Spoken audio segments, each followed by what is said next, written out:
बिहार में एनडीए की बन रही हुकूमत पर ऑल इंडिया यूनाइटेड मुस्लिम मोर्चा ने खुशी का इजहार किया है। वाज़ेह रहे कि इंतखाबात से पहले मोर्चा ने जेडीयू को हिमायत करने का ऐलान किया था और पूरे इंतखाबात में मुख्तलिफ इलाकों में जाकर मोर्चे की टीम नीतीश कुमार के लिए वोट मांगती रही। इंतखाबात के नतीजे के बाद मोर्चे के कौमी सदर डॉक्टर एजाज अली ने न्यूज़ 18 से बात करते हुए कहा कि नीतीश कुमार का वजीर आला बनना सूबे की तरक्की के लिए जरूरी था। डॉक्टर एजाज ने नीतीश कुमार से अपील की है कि गरीब मुसलमानों के फलाह के लिए वो काम करते आए हैं और इस बार खास तौर से मुसलमानों की पसमानदगी को दूर करने के सिलसिले में हुकूमत को कोशिश करनी चाहिए।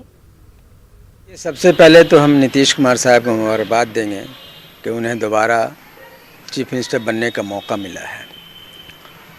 हम लोगों की तंजीम ऑल इंडिया यूनाइटेड मुस्लिम मोर्चा ही एक ऐसी तंजीम रही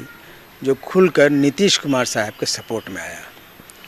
और हम लोगों ने यही कहा था लोगों से और इसी का हम लोगों ने काम भी किया ज़मीनी सतह पर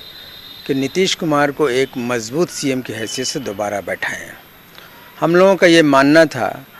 कि लाख लोग सर पटकते रह जाएं लेकिन सरकार तो फिर से एनडीए की ही आएगी। आपने देखा कि एनडीए की सरकार दोबारा आई है और नीतीश कुमार ही दोबारा चीफ मिनिस्टर बनने जा रहे हैं। हम उनको मुबारकबाद देते हैं फिर से,